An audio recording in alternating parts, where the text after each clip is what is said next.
All right. Welcome, everybody. Happy to talk to you today about our funding opportunities. Going to go ahead and share my screen momentarily. Just a couple of housekeeping notes. If you have questions, if you could please use the Q&A, and at the conclusion of my presentation, I'll happily go through all of those. I've also put a note in the chat. If you have specific questions about your eligibility for a program, it's best if you send your most recent biosketch to apply@heart.org. When you do that, please make sure that all the months and years for any research positions you have are clearly noted, and our team will look at your biosketch and communicate back to you regarding your specific eligibility. All right, I'll go ahead and get started.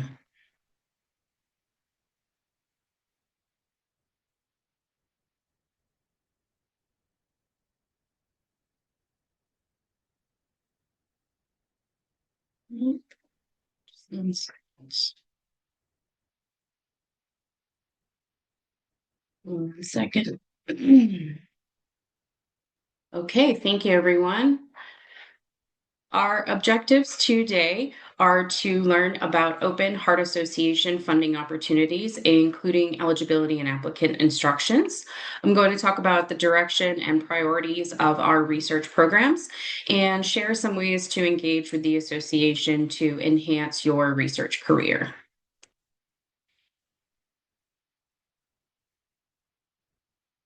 Now, in our 101st year, the American Heart Association's mission and a focus of the research we fund is to be a relentless force for a world of longer, healthier lives. As we move into our second century of work, we are advancing health and hope for everyone, everywhere. Research is the foundation of our work. You may know that the American Heart Association is the largest not for profit funder of cardiovascular and cerebrovascular research outside of the federal government. Since 1949, we've funded more than $6.1 billion in research.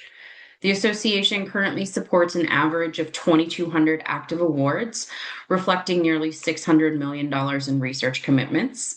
And over the past year, more than 2,800 dedicated peer reviewers evaluated more than 5,200 proposals for research funding. I want to first speak to our foundational programs. These are some of the general guidelines that are found on our website. And if you click down on each of these, you can see the answers to questions about membership, the types of research we fund, pre-proposals, percent effort, a number of different topics. So the link to this page is at the bottom. And again, these are some of the general guidelines and questions that we address. With respect to our program overview and priorities, the American Heart Association research is open to a broad applicant pool across academic and health professionals. We are committed to expanding our disciplinary reach, so we fund engineers, psychologists, computer scientists, nutritionists, again, a very large, broad of research areas that we fund. This also includes clinical, translational, population, behavioral, and basic science. I wanted to note that the extent to which the focus of a project is related to cardiovascular or cerebrovascular disease and or brain health is an important factor that is considered for every proposal we review. However, an applicant is not required to be part of a cardiovascular or cerebrovascular oriented laboratory, clinic, or department. Additionally, we have a commitment to diversity across our applicant pool, and we strongly encourage applications from women, individuals from groups underrepresented in research, and individuals who have experienced non-traditional career paths. And our research supports the lifespan, so our research is spanning all stages of life. With respect to eligibility and institutional requirements, we do not have a U.S. residency requirement for applicants such that individuals may apply without prior residence in the United States. However, awards must be administered through U.S.-based nonprofit institutions. This includes medical schools, dental schools, schools of public health, pharmacy, nursing, again, really any nonprofit institution that is US based. And it is important that the institution demonstrate the capacity to conduct the proposed research. Our citizenship and visa eligibility requirements are shown here. Please note that eligibility must be established at the time of proposal submission, not award start date, and maintained throughout the award period. Applicants must hold one of the following visas on this screen, and the F1 and J1 visas apply to predoctoral and postdoctoral fellows only. Please do consult with your institutional grants office to ensure compliance with these eligibility requirements. This is an overview of our perennial programs. These programs are typically offered once per year. Starting on the left, we have our most junior program, our pre-doctoral fellowship. And as we move to the right, the programs progress through academic appointments and their respective equivalents. This includes our postdoctoral fellowship, our Career Development Award, which is for independent investigators at the assistant professor level. The Established Investigator Award is for individuals at the associate professor level. And our Merit Award is given to senior investigators that are active ambassadors of the American Heart Association. The blue column on the far right contains programs that are available for investigators at any faculty rank beyond the training phase. The area grant is for investigators at academic institutions that don't receive a significant amount of NIH support. Your institutional grants office will be able to let you know if your institution would qualify for an area grant. Our Collaborative Sciences Award is for 2 co-investigators from broadly disparate disciplines, one working in a traditional cardiovascular, cerebrovascular discipline, and the other would be from a completely different discipline, for example, a mathematician, a nutritionist, computer scientist, nursing, physical therapy, really any other allied health discipline. And again, this award is intended to foster collaborations between an established investigator and an early or mid-career investigator. Our Innovative Project Award, we are looking for big ideas, and preliminary data is not required and not allowed for our Innovative Project Award. It is allowed, however, for our Transformational Project Award, which supports highly innovative, high impact projects that build on work in progress and could ultimately lead to critical discoveries or major advancements in heart or brain health. A program director applies for our Institutional Award for Undergraduate Student Training that supports up to 5 students for 3 years. And our research supplement enables current American Heart Association awardees to identify and mentor a predoctoral or postdoctoral fellow who belongs to a demographic that is traditionally under-resourced. In a typical year, the Heart Association offers research funding largely based on career stage, which mirrors the slide we just covered. We do have 5 programs currently accepting proposals, our predoctoral fellowship and our postdoctoral fellowship. These have deadlines in August. Please note that these deadline dates are 1 month earlier than prior iterations, so please note them accordingly. The predoctoral deadline is Tuesday, August 4th, and the postdoctoral deadline is Wednesday, August 5th. Our Institutional Award for Undergraduate Student Training deadline is Wednesday, September 9th, and the Area Award deadline is Thursday, September 10th. Our Career Development Award has a deadline in December, Tuesday, December 1st. Just a quick overview of our predoctoral fellowship. This supports 1 to 2 years of mentored research training for students pursuing careers as scientists or clinician scientists. And the eligibility is noted here, as well as the funding, which includes a stipend, health insurance, and project support. And again, this deadline is August 4th at 3 p.m. Central, 1 month earlier than prior iterations. Our postdoctoral fellowship is also 1 or 2 years of stipend with a postdoc within a team to provide support and scientific guidance. Again, the eligibility requirements are noted here. I wanted to make a specific note that we recognize the unique challenges that clinicians in particular experience in balancing research and clinical activities. So this award mechanism is flexible to enable applicants to develop academic careers and research alongside fulfilling their clinical service commitments. So the association will permit a delayed start request for up to 6 months. This includes applicants with clinical appointments, and applicants need to indicate their intent to delay the start date in their personal statement of their biosketch. Again, this deadline is Wednesday, August 5th. The American Heart Association Institutional Awards for Undergraduate Student Training provide funding to research institutions that can provide meaningful research experience to undergraduates. This is $165,000 over a 3-year period for training stipends, conference travel, and administrative services. This deadline is Wednesday, September 9th. American Heart Association Area Awards provide $200,000 over a 2-year period that support research projects at institutions that have not been major recipients of NIH support. Again, with the goal to provide students exposure to research in a research environment. Please do check with your institution to verify that you are considered an eligible area institution. These proposals are due on Wednesday, September 9th.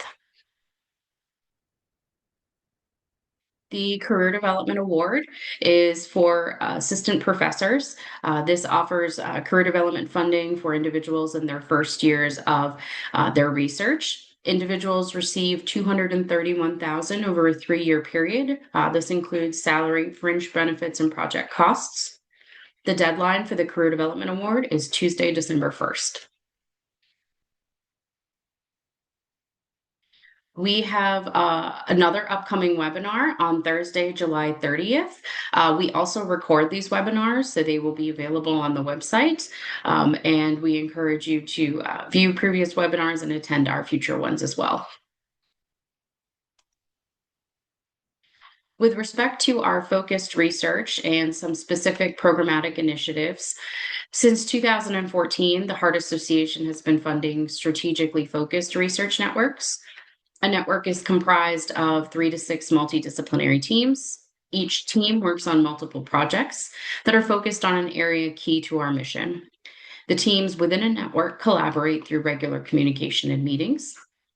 Previously, we've funded health equity research networks. These networks focused on accelerating social equity and improving health for everyone as we continue to combat barriers to health. And we anticipate a strategically focused research will be announced soon. We also have a number of funding partner organizations that we work with, and these can be categorized both by their research focus and their career stage. So with respect to research focus, we work with groups who have interest in congenital heart defects, effects of walnut consumption on health-related outcomes, Barth syndrome, autism, sarcoidosis. For early career research opportunities, we have opportunities related to clinical vascular science, anesthesiology, and cerebrovascular research related to vascular neurology, stroke, and neurocritical care. It's important to note that these focused research topics and these partner organizations, these funding opportunities are embedded in our current opportunities. So there is no separate proposal. If there are research proposals received in these areas in our established programs, they are automatically considered for funding. Again, it's always important to check our website for unique one-time research funding opportunities and to subscribe to Research Insider, which is our monthly research newsletter. I wanted to talk briefly about our precision medicine platform. This is a benefit for our awardees that provides an advanced research environment that serves as a secured cloud-based workspace for data analysis and coding. The precision medicine platform allows access to machine learning and AI technologies through Amazon Web Services. Individuals can also install custom tools We encourage the sharing of data and code to accelerate scientific discovery and collaboration. This includes the support of the fair data practices, findable, accessible, interoperable, and reusable. And again, the platform enables researchers to share data sets and promote broader research access and sustainability. This segues nicely into our open science policy. So the American Heart Association does have an open science policy that has a dual focus on open science, expanding access to both research outputs, public access, and underlying data, so open data. When we say public open access, we're referring to peer-reviewed research that is freely available online, enabling reading, sharing, downloading, and reuse, and supporting the broad dissemination and visibility of findings. When we talk about open data, we're talking about promoting access to raw research data, data sets, statistics, transcripts, with the idea that it will enable validation, replication, and reuse of scientific results. This supports machine analysis, data mining, and meta-analysis. Our open science policies are aligned with our mission such that we want to accelerate discovery and innovation, enhance education and public benefit, and maximize research impact through sharing. And again, our open science policies increase the reach, value, and sustainability of the American Heart Association's research investments. I want to share a few tips and helpful hints to improve your chances of funding. Again, the first one I've mentioned previously is to sign up for our research newsletter. Each issue begins with news about upcoming deadlines and announcements of new funding opportunities. And if you are already an active professional member of the American Heart Association, you are receiving this as a member benefit. Our application information page has a specific section of resources for all applicants. This is a collection of both internal and external resources, and it's relevant to both early career investigators as well as trainees and established investigators. It contains detailed application instructions, instructions for how to work in Proposal Central. Proposal Central is our grants management platform. This is where all of our funding opportunities are found and where everyone applies. We also have information about our online editor that is found in Proposal Central that assists with preparing lay summaries. And we provide a tool that helps match your abstract to mesh codes. This is important because this aids in sorting your proposal to the most appropriate peer review group.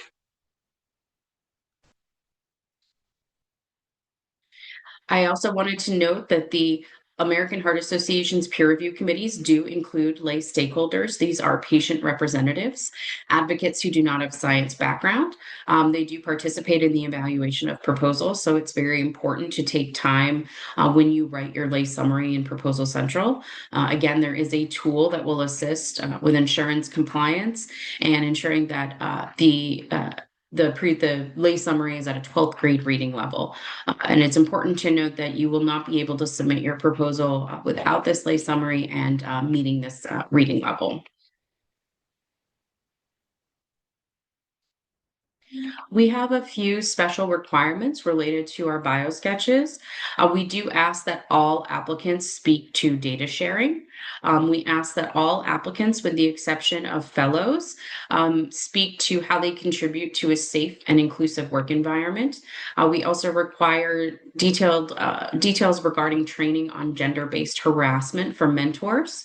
And we ask our trainees to speak to their career goals. Again, these would all be in the personal statement of the biosketch. As I mentioned, Proposal Central is our grants management platform. However, we encourage everyone to prepare their documents well in advance. Applications are typically accepted in Proposal Central 60 days prior to the deadline. Sometimes we open them a little bit earlier, but we always publish all of the required application documents on the website so you can begin working on them well before you can access Proposal Central. And there is a link to the required application documents from the top of every RFP page. This is an example of some of the questions that we have again in our application resources on the website, our specific set of application instructions, how to work in Proposal Central, the non-scientist summary that I spoke about, specific information about our biosketch, as well as the use of large language models and AHA's Get with the Guidelines registry data. It's very important to note that anyone who is interested in applying for research funding must be a member of the American Heart Association. Please make sure that your membership is active, and you may join or renew using this information here. You can do it by phone or online.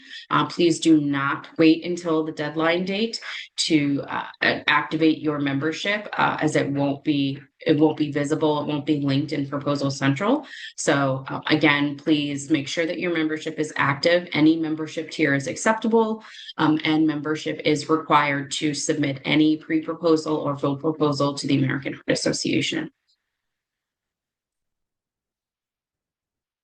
Some of our programs do require a pre-proposal. This is very clearly identified in the RFP. And then other programs only require a full application.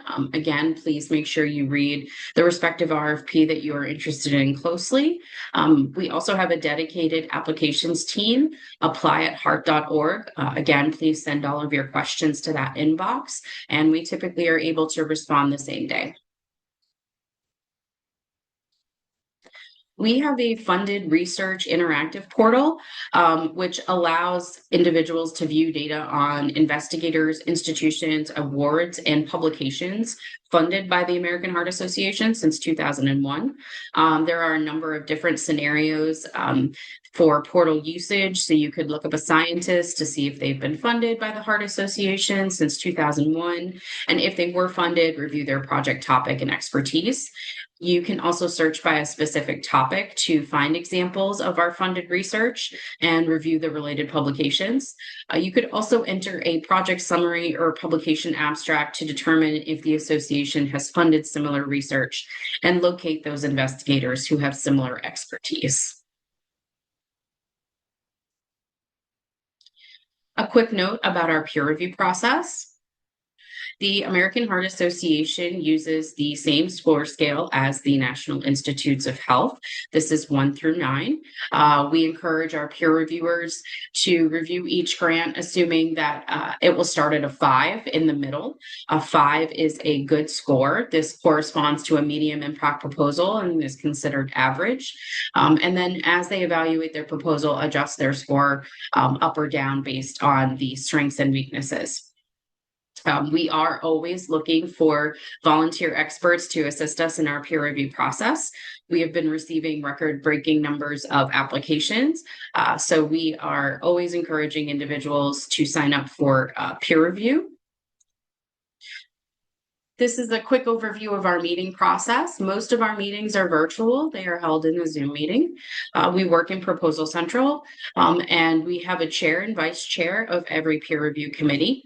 The chair and vice chair will ask for the initial scores from 3 reviewers. All of our pre-proposals and full proposals are assigned to 3 reviewers. Each reviewer is treated equally. There are designated reviewer 1, 2, and 3. Reviewer 1 explains the project, and reviewer 2 and 3 augment any additional points. The committee discusses the entire application. The assigned reviewers then restate their final scores. The rest of the committee votes. Any concerns are discussed, and we move on to the next proposal. This process typically takes 10 to 12 minutes per proposal. I mentioned that peer review is one of the career development and service opportunities. We also have a new awardee alumni network, Researchers at Heart. This is our alumni group for those who have received American Heart Association Research Awards. This group celebrates and connects researchers across their career and to one another. And we have a dedicated alumni reception as well as a peer reviewer recognition reception at scientific sessions and the International Stroke Conference. We offer a peer review opportunity to our funded postdoctoral fellows. Fellows that are in their second year of funding, with the approval of their sponsor, may participate as a peer reviewer in our fellowship program. They have specific training sessions and they review up to 3 grants, and they prepare full written critiques and assign preliminary scores. The only exception to this is that they do not submit a final score, but it is an excellent opportunity to be engaged in our peer review process. Again, we have various study sections by award type and topic for peer review. We do primarily virtual meetings, but we do have some in-person meetings. Again, we are looking for all ranks, assistant, associate, and full professors. And I mentioned our reviewer and training program for postdoctoral fellows. There are a lot of benefits to serving on a peer review committee. It is excellent experience. It enables you to see the newest science. It's an important academic service, and it supports collaborations and serves as a potential leadership opportunity. So it takes about 30 seconds to register as a peer reviewer, and we have the link on the slide. You can also always email us at the apply@hart.org inbox or our AHA peer review at hart.org inbox, and we can provide you with more information. And this is where you would register to serve as a peer reviewer. And then we have an overview again of our peer review process and what the expectations are. Again, I'm referencing back to our website. This is updated regularly, and this is where you will find the latest information on our funding, recordings of these webinars, any information related to our research funding. I did want to make a quick mention that the American Heart Association is serious about safe research environments and preventing harassment in any form. And again, a reminder that our application team is ready to answer your questions at that phone number or our email at apply@hart.org. I will stop sharing and open up the Q&A.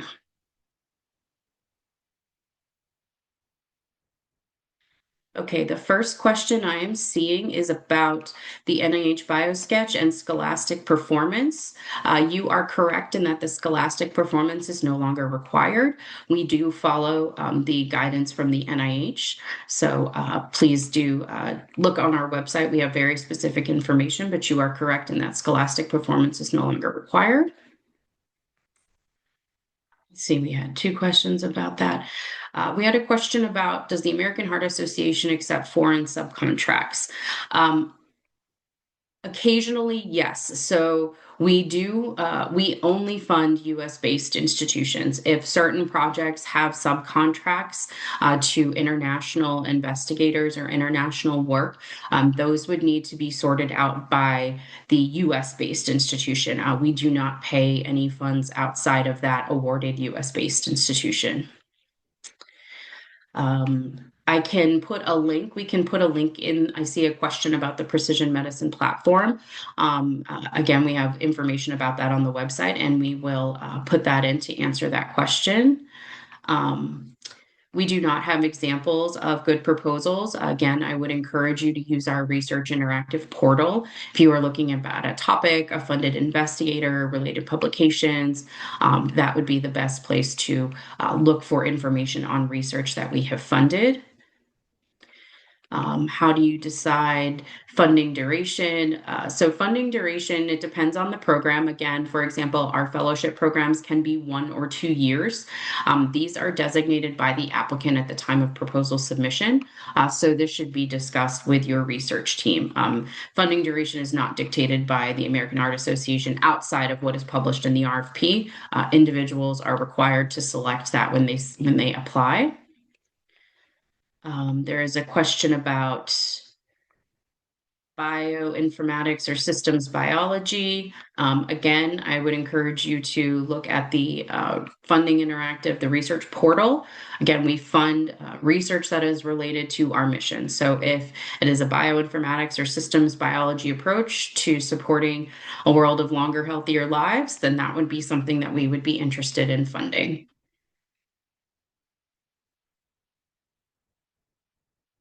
Would the postdoctoral fellowship cover work related to stroke and mobility rehabilitation? Yes. Again, that is aligned with our mission. With respect to data sharing, again, I would refer you to the website. If you look at our required application documents, we have details regarding how to address each of the points in the biosketch. We also have a dedicated page on information for inclusion of information in our biosketch. Does the mentor of an application need to be a member of the American Heart Association as well? No, we strongly encourage mentors to hold American Heart Association membership. However, it is only required for the principal investigator who is submitting the proposal. For the pre-doctoral fellowship application, should the mentor's biosketch be reformatted to the new style? Yes, all biosketches submitted are required to be in the new style. Again, we have details on our website. And I believe that is all of our questions, but I will pause and keep scrolling to see if I see any. There was another question about including academic grades that was already answered. Scholastic performance is no longer required. Whatever NIH requires mirrors our NIH biosketch requirements.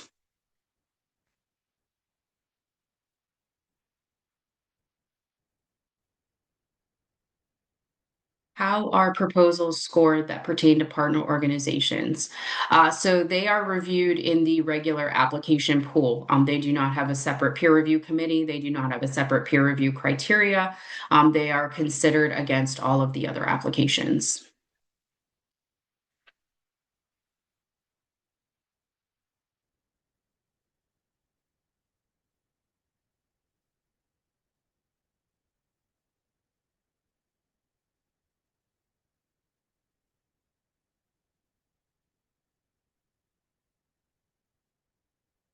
I see a note about PH students can apply with member mentor. I'm unsure what that means, but again, if you are applying for a pre-doctoral or postdoctoral fellowship, the applicant must have an active American Heart Association membership. It has to be custom and specific to the applicant, and mentors are encouraged but not required to hold American Heart Association membership.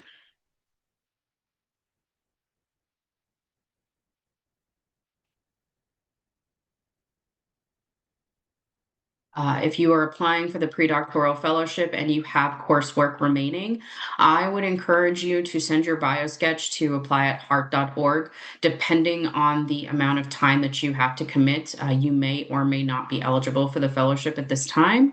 Again, we do have a time commitment. You would need to be able to dedicate 80%. And if that was not possible with those two courses remaining, you would want to consider a future iteration. But again, we always encourage individuals to email specific applicant eligibility questions to apply at heart.org. Regarding stroke rehabilitation, would the American Heart Association need an addendum or rationale for how it should directly impact cerebral health? Yes. Always projects should explicitly address how they are tied to our mission to be a world of relentless for a world of relentless, longer, healthier lives. So yes, again, any project should directly address how their project specifically aligns with our mission. The same could be said for mental health research. Please do make sure that any proposed research project is aligned with our mission. Um, For the mentor training plan, the instructions encourage individuals to avoid referring to personal circumstance. Yes, we do encourage individuals to avoid using pronouns. It is not part of the peer review criteria, and it is not something that is evaluated with respect to program adherence. But again, we do encourage individuals for any type of document that is submitted to avoid using pronouns.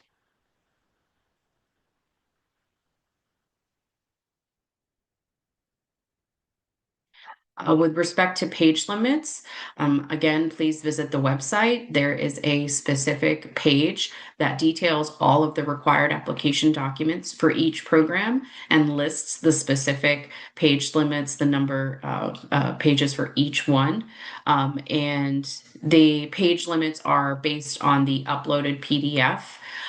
In Proposal Central, there are specific sections in Proposal Central that are text box entries, and those have their own limitations that are clearly outlined. But again, our required application document webpage does refer to the uploaded PDFs in Proposal Central. There's a question about co-mentors. Can a co-mentor be a PhD committee member, or they have to be an actual co-advisor?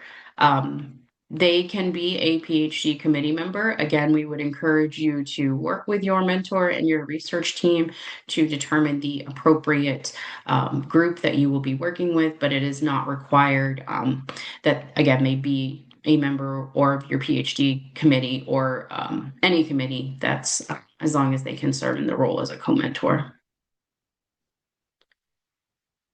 Again, there was a question about the duration of funding.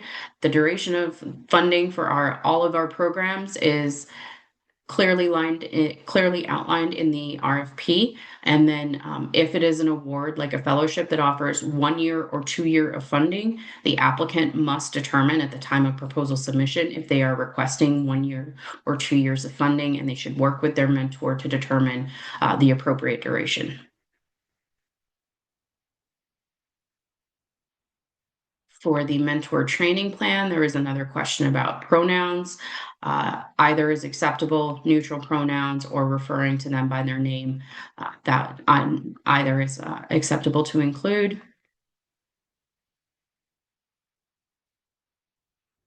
For postdoc mentor requirements, would my doctoral PI be eligible to serve as a mentor if they are an engineering faculty, or would I be required to have a preferred co-mentor? I would encourage you to discuss this with your research team. We are not so prescriptive with respect to which department they sit in. Again, we would encourage you to focus on the expertise and why you are selecting them as a mentor and how they will be contributing to your project and how that will in turn be contributing to our mission.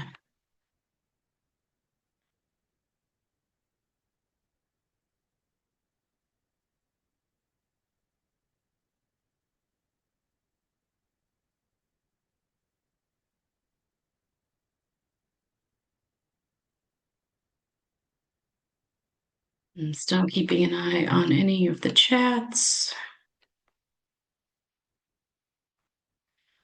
With regarding our mission, do we prioritize clinical translation over novelty? No. Again, we fund basic clinical translational population research, behavioral health. If you can tie the research to advancing our mission, then it is a priority.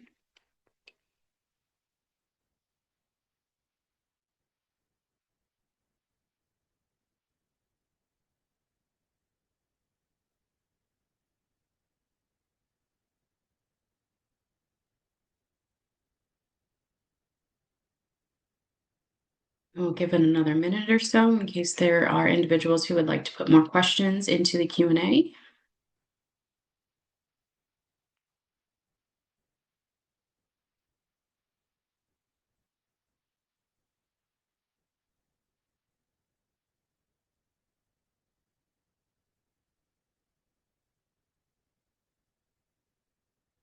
Okay. Well, again, thank you all for your time today. Please do email apply@heart.org should you have questions after this funding opportunity webinar. This will also be posted on our website as our prior iterations.